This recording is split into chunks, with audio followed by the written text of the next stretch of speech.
శనగ ఎన్ని రోజులకు వచ్చింది పంట? ఇది 3 నెలలు అంటే 90 రోజుల పంట అమ్మ.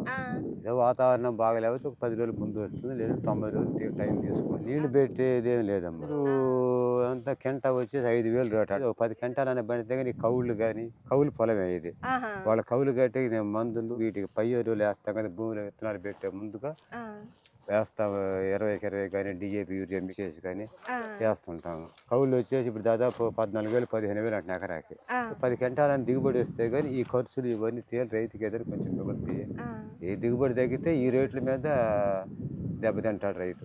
అంటే ఎకరం వేసామనుకోండి, పెట్టుబడి ఎంత పెట్టాల్సి వచ్చింది? పెట్టుబడి ఇప్పుడు పరిశ్రమ బట్టి 30-35 దాకా పెట్టుబడి అవుతుంది. కౌళ్ళు 10,000-50,000 పెట్టుబడి అవుతుంది. మొత్తం ఏదైతే 4,000 అటు ఇటు.